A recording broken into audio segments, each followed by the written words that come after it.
Hey, what is going on everyone? Mecha here, back with another Fire Emblem archetype tier lists. I don't quite have another big tier list ready yet, because my Patreons are still submitting as we speak. They will be done by the time this video goes up, but just so you know, I'm still working on one of those. But I said the archetype tier list wouldn't go anywhere, and this is proof. So today we are doing the Fire Emblem snipers. I already did an Archer one a while ago. That was all the unpromoted ones, you know, like Waltz and FE9 Rolf and Gordon, and now it's time for the promoted ones. There's someone here that people were missing from that list, and that's because they were all promoted, and there's quite a few of them, not as many as from the other archetypes, so I only got like 1.5 row of characters, but there should be plenty to talk about. So snipers, I'm only doing the unmounted ones, by the way, and they have to be, you know, pre-promoted. They cannot join unpromoted. So snipers are a weird class. They are definitely a big upgrade from archers, and I'm not just saying that because they're promoted versions, but whenever there's a Fire Emblem game, almost always you have like a bad archer and you have like a sniper that's actually pretty good. Usually, at the very least, for a couple chapters after they join, they tend to be pretty useful. Now, how useful they are beyond that kind of depends on the context of the game. It kind of has the same rule as the archers, where if taking a counter is a big deal because the enemies are strong, then a ranged attacker is pretty useful. But if the enemies are pretty weak, then you generally don't really care about taking a counter attack, and as a result, snipers are not as good. And I think that really highlights the difference between snipers. Even if statistically they are a bit similar sometimes, the context of the game is like a very big defining factor in how good they are. Sometimes they can have really good stats and still be kind of, you know, middle of the road, and sometimes they can have kind of bad stats but still be surprisingly useful. And that has been the case for archers in the past, and I think it's the case for the snipers as well. And that's kind of the distinction basically between a player phase-based game and an enemy phase-based game. Player phase games, those include games like Binding Blade to a huge extent. It includes, what else? Shadow Dragon on the hardest difficulties. New Mystery is one of those. Three Houses is definitely one of them. Fates can be at times, kind of depends on the way you play it. And then enemy phase games are more like games like Sacred Stones, Blazing Blade, and some of the easier Fire Emblem games as well. Path of Radiance definitely comes to mind.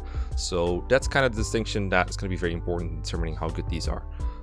We'll see if any of them end up reaching S tier. Bow units overall tend not to be good enough, and these usually join around like the middle of the game, so S tier is a hard sell for them, but we'll see if any of them get there. On the other hand, I don't think any of them are outright terrible, with some exceptions, because there's always like a use for promoted sniper for a little bit, but depends on the game. So let's get into it. So I have George from the Arcanea games, we have Bridget from Genealogy of the Holy War, we have Klein and Igren from the Binding Blade, we have Louise from the Blazing Blade, Inez from the Sacred Stones, Shinan from Path of Radiance and Radiant Dawn. We have Rolf again from Radiant Dawn. I think I put Rolf in the Archer tier list as well, because he just kind of fits in there, you know, green-haired little boy. And Radiant Dawn is a little weird about promotions and tiers. You only have like one army of tier 1 units, the Dawn Brigade, and then past that, everyone who joins is tier 2. So in a way, you could think of them as trainees, and then all the other characters as the, you know, the base normal joining units. Not really that many pre-promotes in Radiant Dawn if you look at it that way. So I felt like Rolf deserved to be in with the archers, but I didn't really want to leave him out of this list, because then I'm going to get a million comments like, hey, where's Rolf, where's Rolf? So I'm going to put him in here for you know, a second time. We'll see if I change my mind on him or not. We'll see how consistent I am at rating him.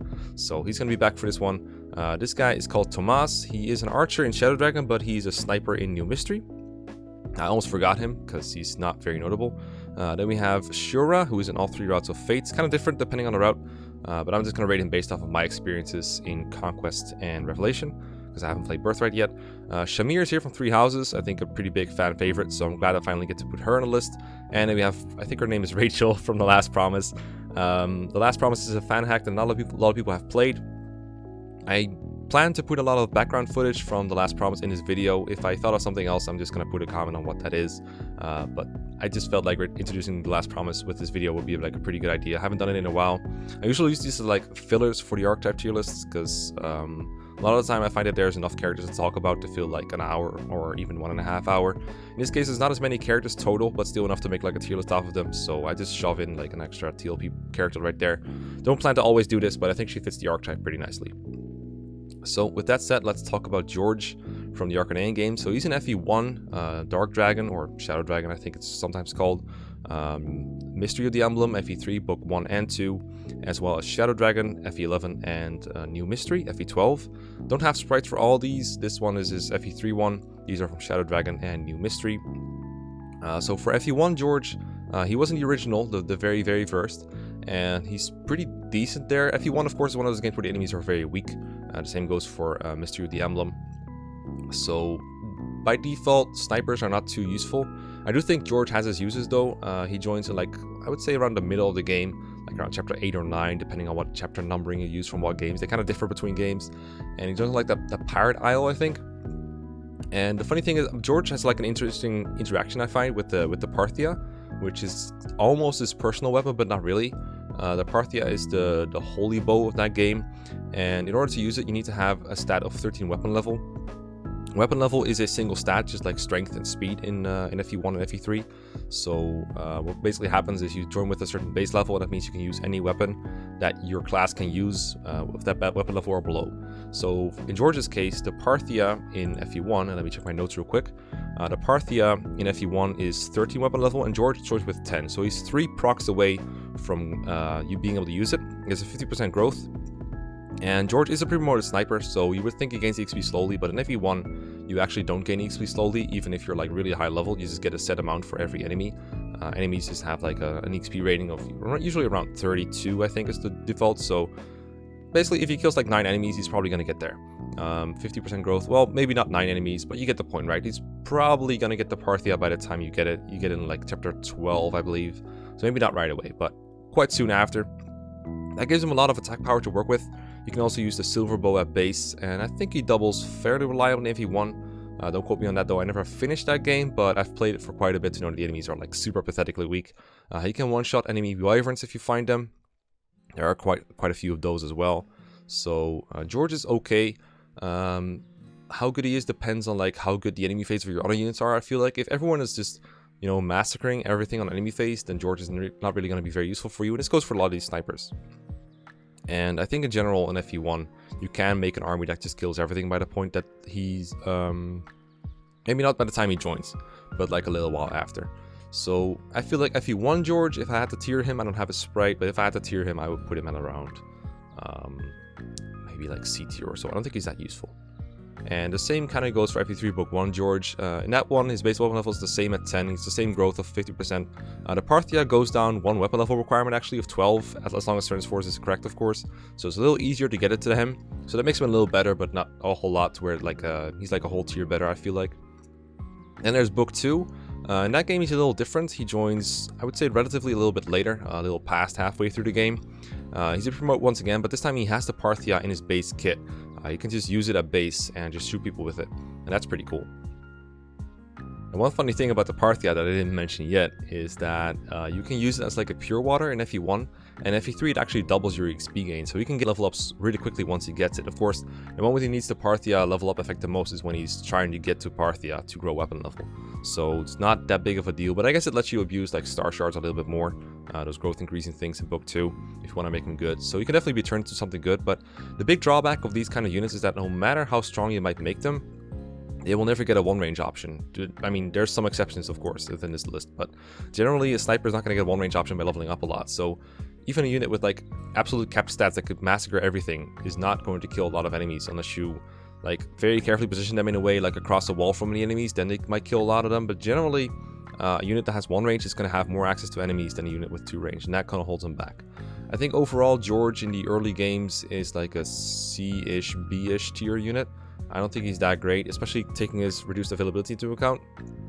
I guess what kind of helps in FE3 is that in indoor maps, he's relatively more mobile than a lot of other units.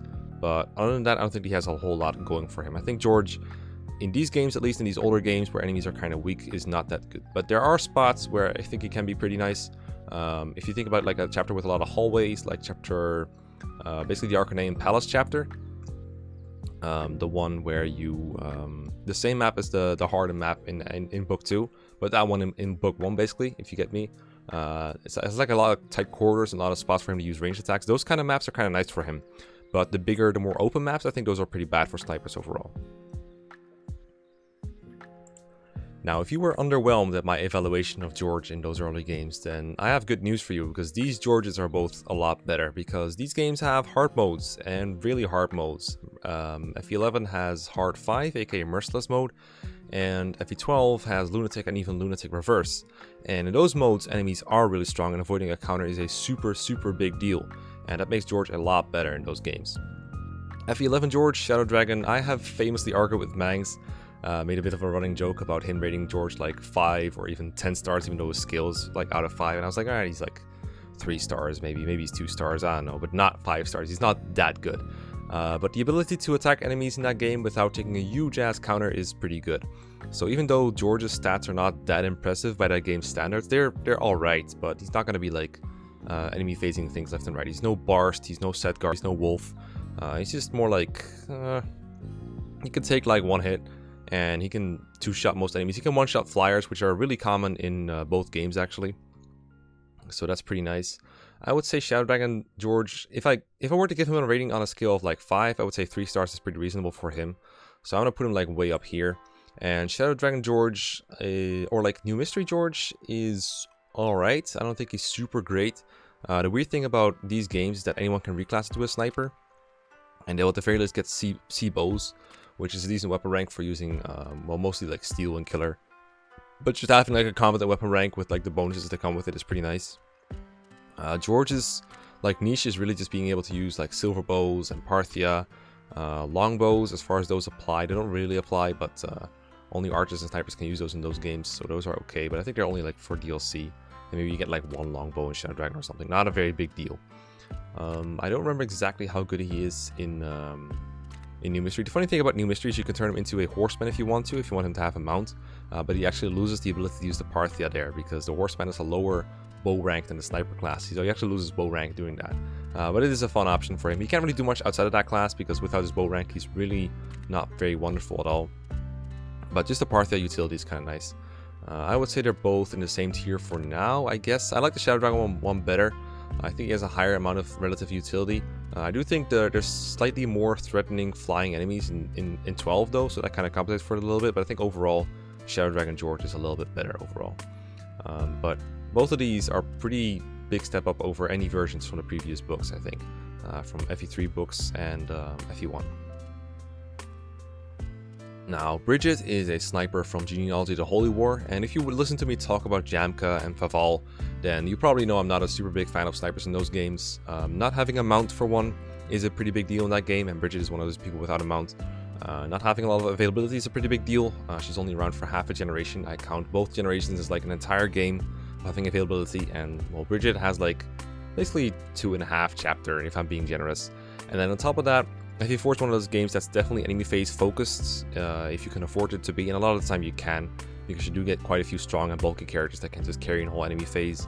Especially Sigurd is just really overpowered, and Bridget will probably like hold you back a little bit if you have to accommodate for her inability to counterattack. She does have a holy bow herself, just like George. In fact, I think it's kind of funny to mention that a lot of these snipers, especially these, the ones from this area especially, they seem to be all blonde, and they all seem to be nobles too. Well, I guess not Igren, but Inez is a noble. I think Shura is even a noble of some kind. So I think that's kind of a funny coincidence that they kept that trope going until basically Shinan. But yeah, she has the holy, it used to be called Ichival, it's called the U-Fel now. It has really high might, and it gives the renewal skill, or the life skill, so she regains a bit of HP every turn. Kind of a weird skill for a sniper to have. She generally just avoids enemy phase combat, but it can be pretty convenient. What I like the most about Bridget is like her starting position actually. She joins in a position to actually take out a bunch of enemies on enemy phase and hold them off of getting to Tiltu and Claude if you want to. It's just a bulk for it.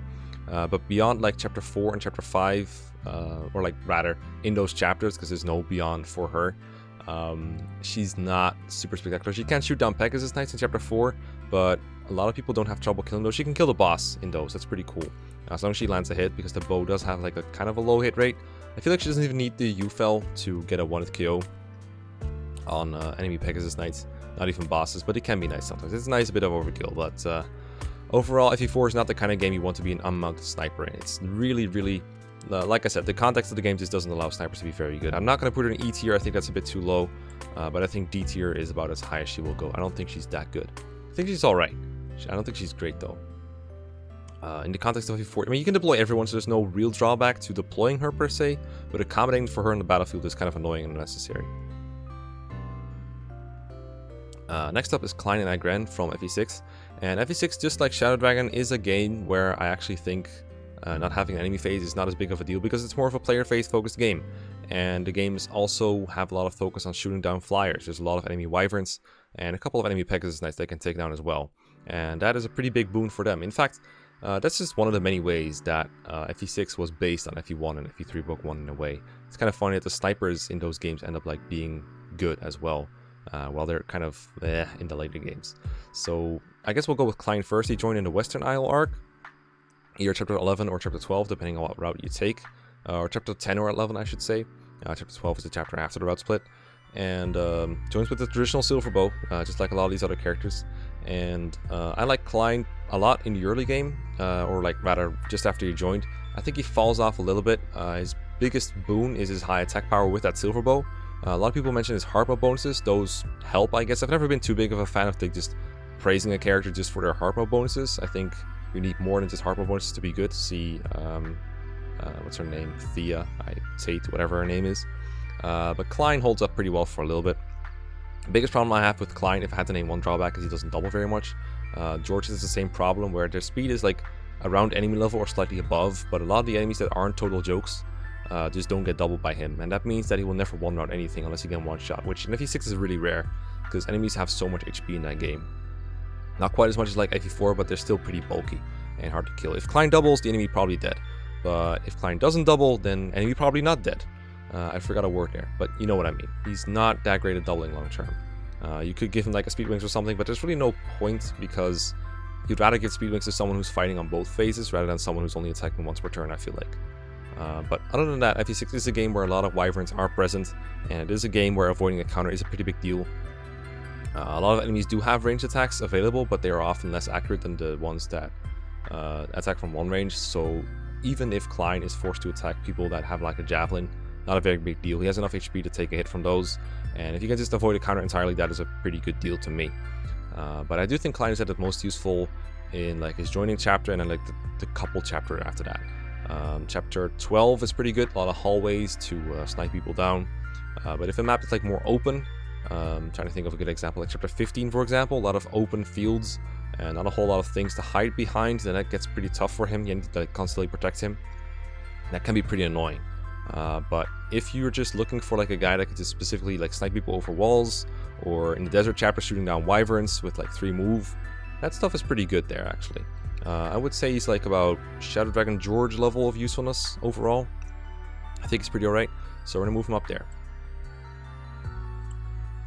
And then we have Igren from the same game, and a lot of the same things that apply to Klein apply to her as well, except she joins a little bit later. No hard mode bonuses, but her bases are overall better even in hard mode, so I don't think this is like a really big strike against her, if at all. I do think she misses out on a lot of chapters that Klein is good in. I don't think Igren is as good, but there's still a couple chapters left where a sniper is pretty good. Even having 2 snipers is pretty nice. I think it's pretty nice to have in chapter 16, we're taking the capital. And a lot of chapters after that, Igren has significantly better speed from what I remember, and that will allow her to double attack. I know Klein has like okay growths in these stats where he can like get somewhere maybe, but he levels up so slowly, like he gains XP once per turn generally, and then he's also pre-promote, so it's not going to go up very fast. So I think Igren's bases generally win out once she joins. So in chapter 16 she's pretty nice, 16x. 17 depending on what route you go. I don't like her a whole lot against like nomad troopers and stuff like that, but I reckon she is okay against like Pegasus Knights because almost everyone is. So I think she's okay in those. I don't think she's particularly fantastic or anything. I think she's alright. I do think, I have a feeling Klein is better just because the chapters he is in, he's so useful, whereas Igren misses those chapters, and I think that's a bigger deal than her higher bases. But I think they're about equally useful in the context of FE6 overall. I could see you arguing either way. One weird thing about Igren is she actually has a lower bow rank than Klein. She's got a base B rank, whereas Klein is an A rank.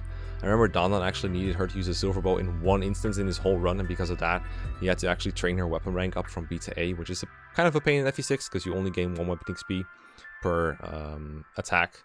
You do get double for killing though, so it was doable, but kind of annoying to work with. But the fact that she cannot use silver bows is kind of weird. The best bow is the killer bow anyway, so it's not a very big deal.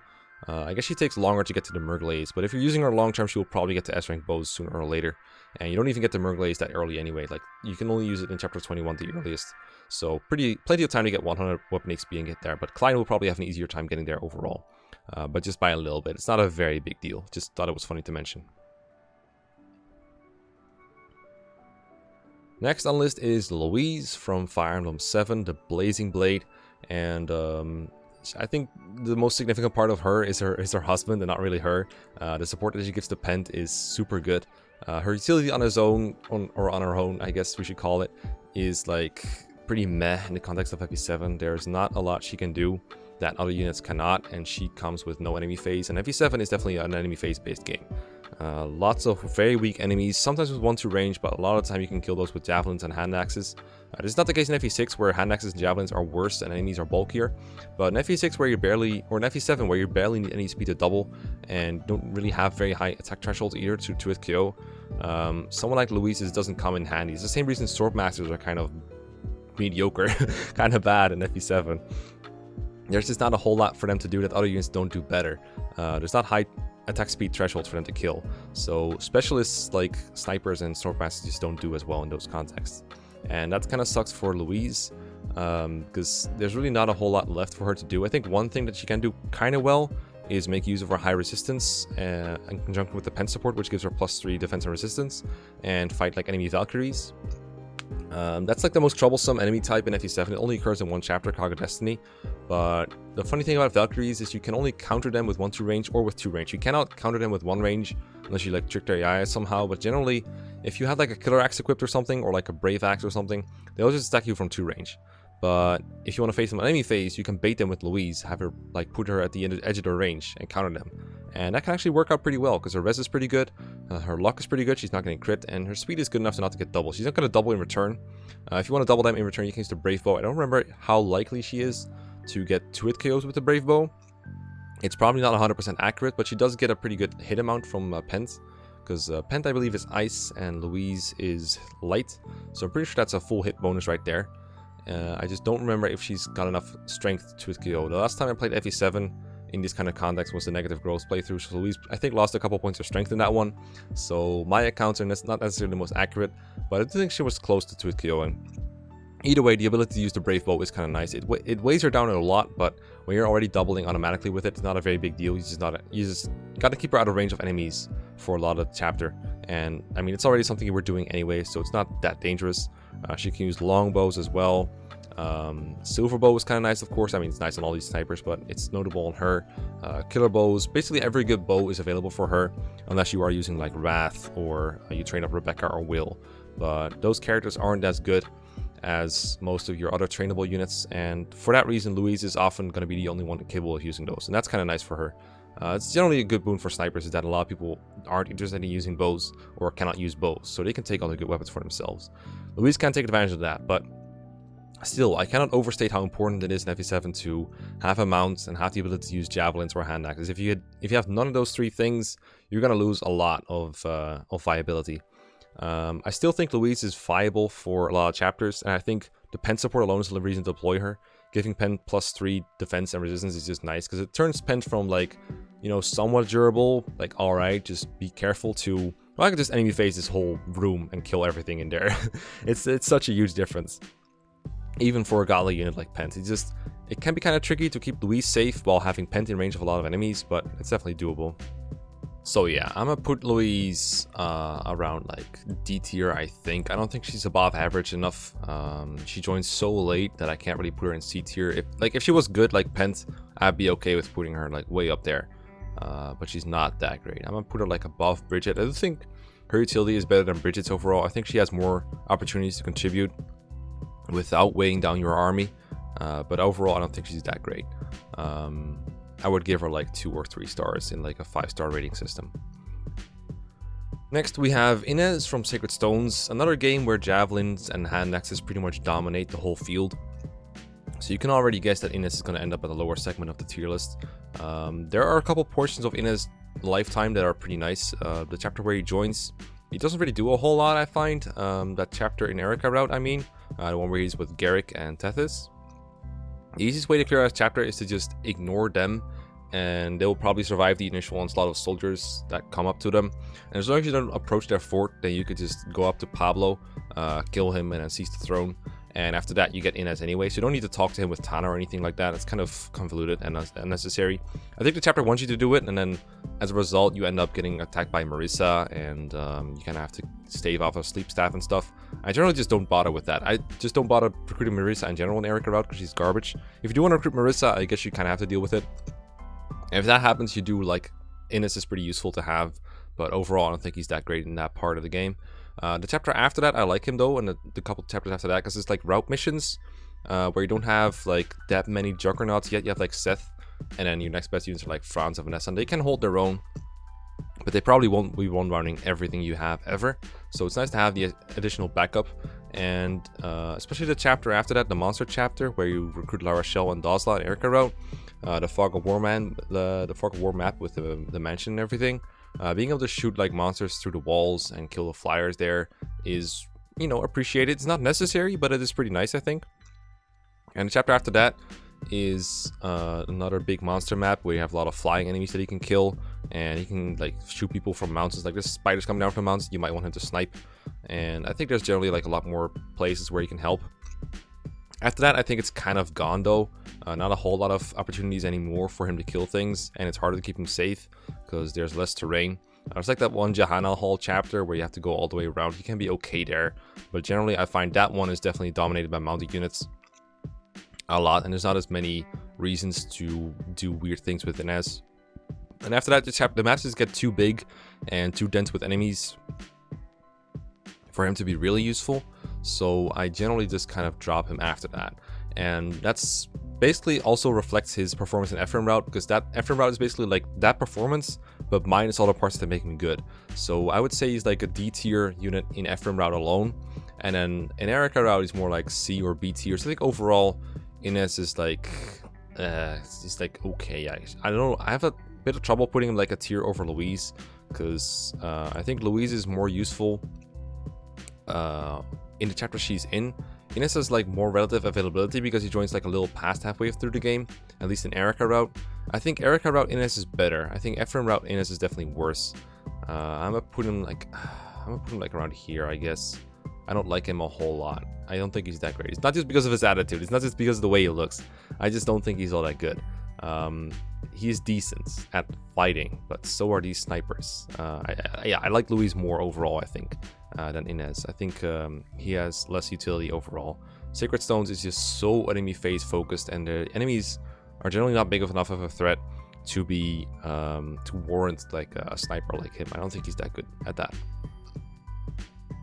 Speaking of enemy phase focused games, let's talk about Path of Radiance. This game is like the easiest enemies in the series I find. I find the enemies here even weaker than Sacred Stones a lot of the time, and that makes Shinon, well, it doesn't look great for him, alright? He does join early, at least. He joins in like chapter 3 or so with Gatri, and you have him for a little bit, and then he leaves, and he doesn't come back until much later, where he has like a super convoluted recruitment.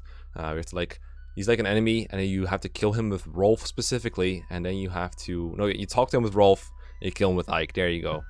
You probably haven't trained Rolf unless you just like using Rolf in FE9, but he's not one of the best units in there, so it's not likely you trained him. So bringing him along just to recruit Shinon is something that a lot of people just cannot be bothered to do. I can't blame him for that one. So yeah, Shinon, it's not looking great for him. His rejoining is also like so late. Like I find it relatively later than like a lot of these units. And I complained about the availability of like Ephraim route Inez and Louise, but Shinon I feel like is relatively even later. I think he joins like chapter 20 something, I think. Maybe it's a little earlier than that, but it's definitely past the first half of the game. And he performs worse, I find, relative to these. I think his strength is like 9 or 10 at base, I believe, and that's not enough to tooth kill a lot of enemies.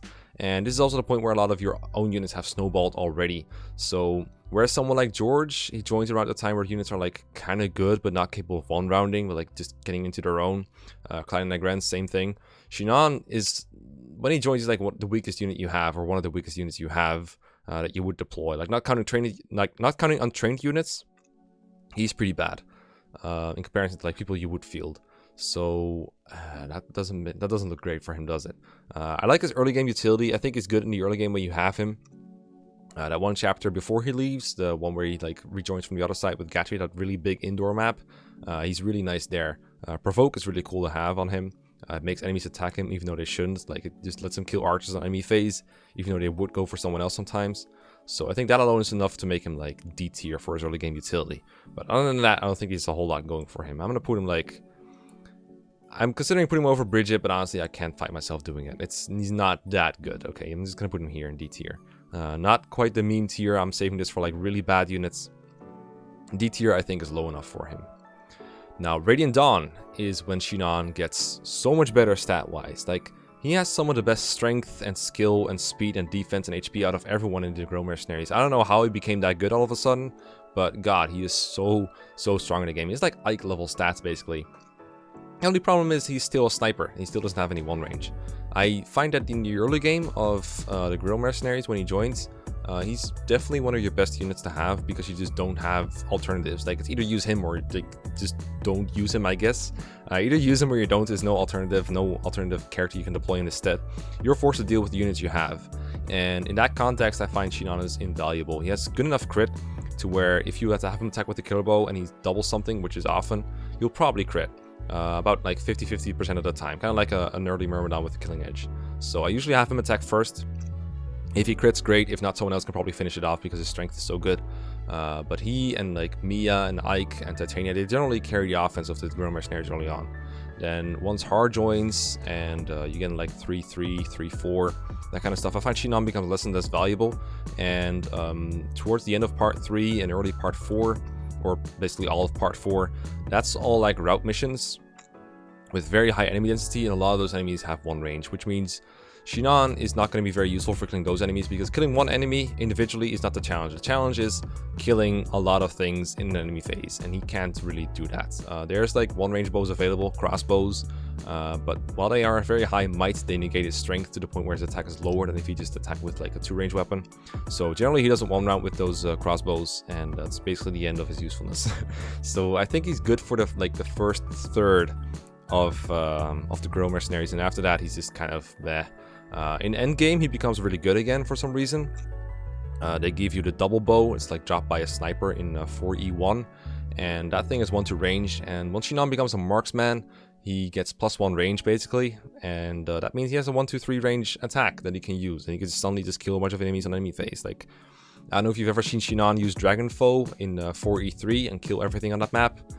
That's pretty good. That looks pretty good. As long as he doesn't die, but his stats, as I said earlier, are just super good.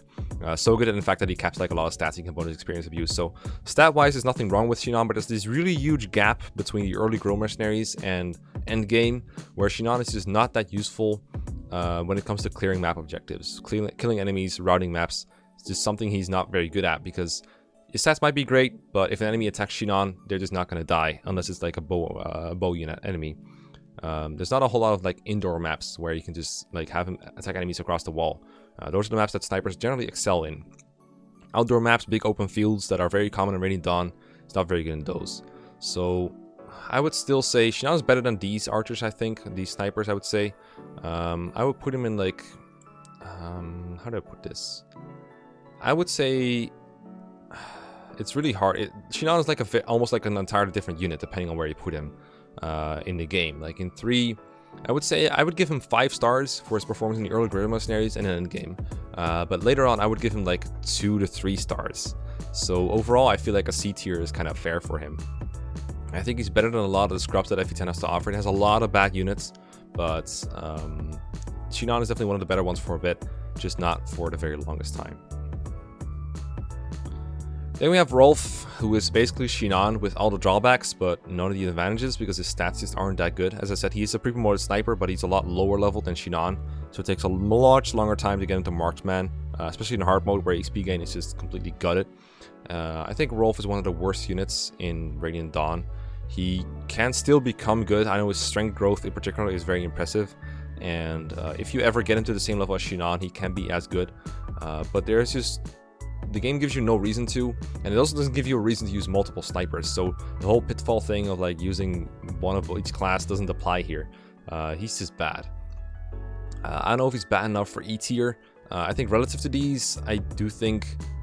I think he's like... Free utility wise, I think it's worth to put him like at E tier, because he's much more pointless. He has no free utility. Like he has a little bit, but not as much. He just like single digit chip damage in the Grove Mercenaries, or like at least very little.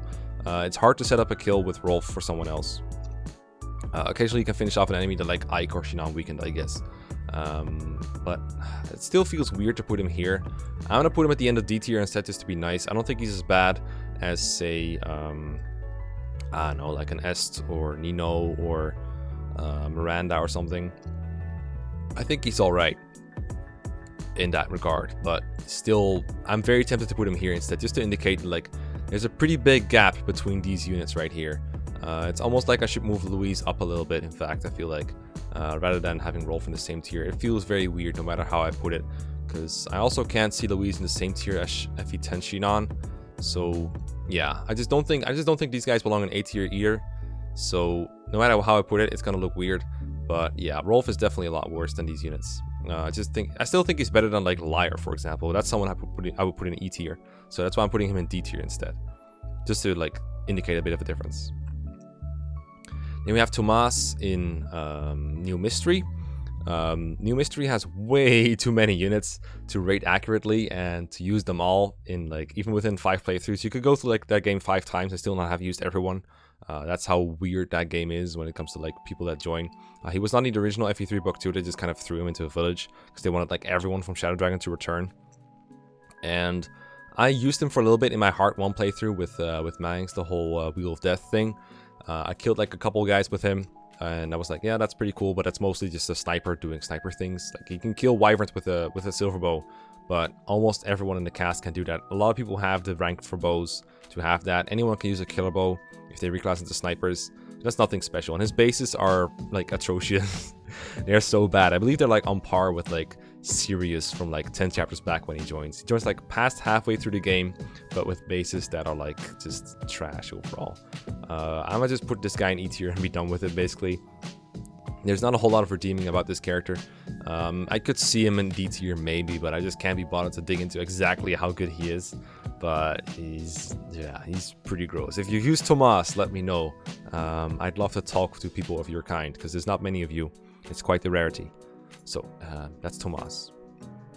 Then there's Shura from Fates, and he is interesting to say the least. So a lot of people call him the Boots, and they kill him over the Boots because, you know, Boots is free movement.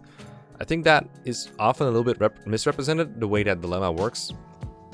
I find that I have like a bit of a different take on it. So I think Shura as a unit, from what I can see in Conquest, and well, it mostly applies to Conquest because that's where the dilemma happens, right? I don't remember if that actually does in Birthright, but in Conquest, you choose not to kill him and you get like a pair of boots that gives you +1 move on one of your units. So it's like a stat booster, like always.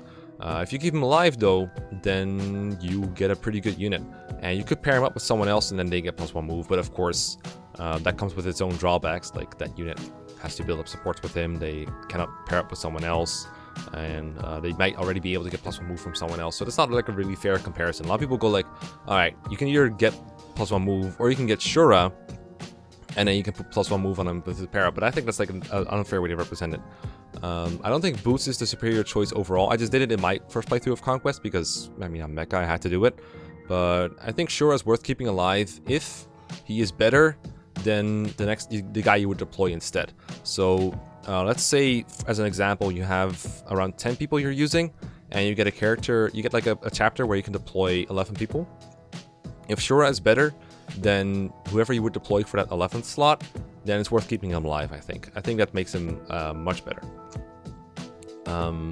Because if instead you would deploy, like, I don't know, some kind of captured healer that you got with like E-rank staves, or some kind of filler parabot that doesn't really do a whole lot, I think Shura is worth recruiting instead. I think that's worth more than like +1 move on one of your guys.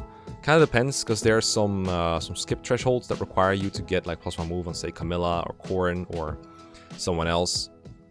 So it's not a clear-cut choice, but I think there's a lot more nuance to it than just hee boots go brr. But yeah, I didn't actually talk a whole lot about how good Shura is, and that's because, of course, I have no experience using him. I killed him in my Conquest playthrough. I used him in Revelation, and in that game he is ridiculous. He joins a lot earlier with like the same bases that he has in Conquest. And goddamn, he's strong. He died to like 1% crit, so I still have limited experience using this boots guy. But I remember him being really good. I remember his base is holding up really well at join time. And for basically the rest of the game, he was like doubling and killing stuff. Even without a para bonus sometimes. So I think Shura is definitely a strong unit that you should recruit. Unless you have like a specific use in mind for the boots. I don't know the whole fine-tuned meta mechanics of Fates well enough to know whether boots or Shura will save you more turns or make it more efficient overall. But I think Shura overall is a good unit and not worth automatically killing for the boots unless you have like a specific purpose in mind for them. Like skipping the Hanoka chapter thanks to the boots, for example. If you know that you can skip that chapter with the boots alone, that kind of stuff, or like being able to one-turn end game or something with the boots and not without it, that kind of stuff kind of makes a difference. But it also just depends, like how many units have you been training, how many units do you need as parabots. Is there something that Shura does for you that you didn't have before? That's the kind of question you gotta ask yourself if you want to recruit Shura. I think Revelation Shura is like an A or B tier unit easily, just because of how good he is. I think he's not as good as like Korin or Ryoma or Xander or what's that other really good unit? I guess Jacob. Those kind of people are like S tier more like. I think Shura is like a B or A tier unit in Revelation. And in Birthright, I know we like joined way too late to be like that high. I never used him in that game, of course, because I haven't played Birthright. And in Conquests, I feel like he's like a little worse than Revelation, but still like viable. I would not hold his boots thing against him in Conquest, personally, but that's just the way. Like I don't count recruitment costs when rating units. I don't do it for Xavier, and I'm not going to do it for Shura. So if you average like an A rank for Revelation with like a B/C rank for Conquests and maybe like a lower C for Birthright, I think you would end up around here somewhere. I think that is sort of fair. Not the game I have the most expertise in for sure, but he's pretty nice overall. I like him. The next meme that I have to offer is Shamir from Three Houses, and she's really goddamn good. The first time I played Three Houses, and the first time I watched Three Houses with Mangs, we both just kind of went wow at how good Shamir was. I remember specifically liking her personal skill, where she just gets +4 in a bunch of relevant stats just by killing an enemy on player phase, and then because she has close counter at base, you could just like put her in range of like a bunch of enemies and just slaughter them all. This was on hard mode. Maddening is a little different, but that still left a very good impression on me for Shamir. Nowadays, what I like the most about Shamir is like how low maintenance she is.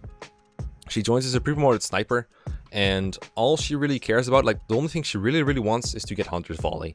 And once you have Hunter's Volley, you're just a good unit on maddening, almost no matter your stats. But Shamir's stats are pretty good too. Like I remember her strength and speed being like decent enough, especially her strength is like impressive if I remember correctly. But Hunter's Volley is just like guaranteed double attack. Enemy is probably dead. That is super useful.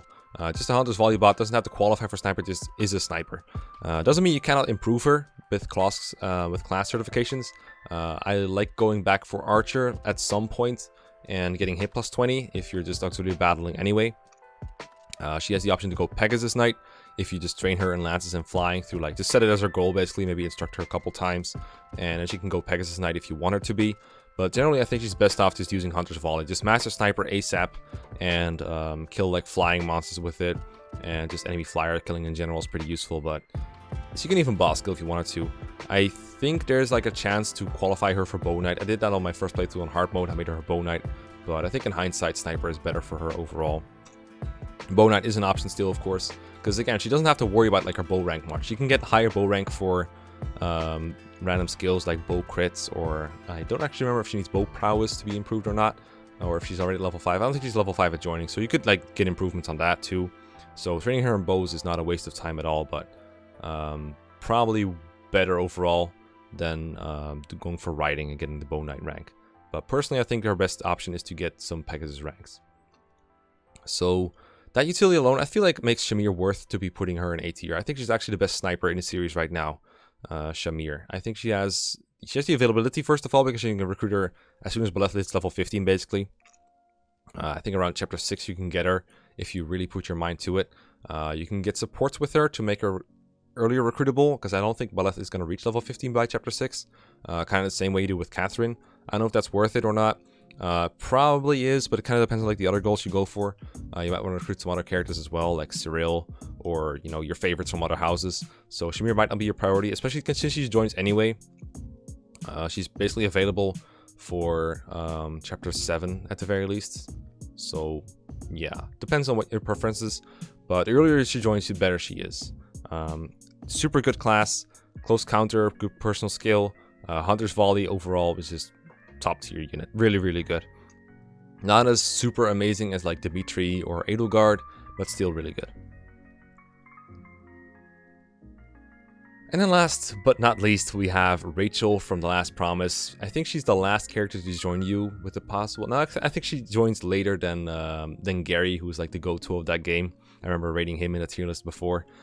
Rachel is she's alright at fighting, I guess. It's just when you join like a couple chapters before the end, you gotta be better than alright, which is what she is. I remember she joins along with, I think the name is actually Frederick, is like a general. This was before Awakening existed, I believe. And I remember them being both like, I remember liking using them both, but I remember not being super impressed with them to the point where I could argue that they were good. But I never remembered Rachel being too bad, but her availability in The Last Promise just makes her like absolute garbage overall. And her durability in particular is like a little worrisome. Last Promise is another one of those games where having an enemy phase is pretty important, and not having one basically relegates you to D tier or E tier at best. So that's where Rachel is probably going to end up. I remember her strength also not being super impressive, but I don't have her stats on me right now. I just wanted to throw her in as a Last Promise advertisement. So I'm gonna put her above Thomas just to piss off Thomas or his fans. Actually, don't hate me, Thomas fans. I don't hate him that much, but I think Rachel is like fun to use for a little bit, and just like everyone else, she has like a quote with the final boss. So you should definitely give her a spin at some point, but she's really not that good. It's like if Louise joined in what's it called? Victory or Death. That's basically Rachel in a nutshell. If Louise joined like the last chapter of the game, last real chapter of the game. So that is all the snipers that have been ranked that I have so far. I might have forgotten one, I probably didn't. These are the only canonical snipers that I know of, and I had to put a Last Promise character in here, and I have to put Shura in here even though it's not a sniper. So you know I've not been trying to snub anyone. These are all the snipers that I remember that I know of. So let me know if some of them are wrong or not, and let me know what guys you want me to tier next, or girls. I'm not discriminating. So until then, I will see you next time. Peace and goodbye.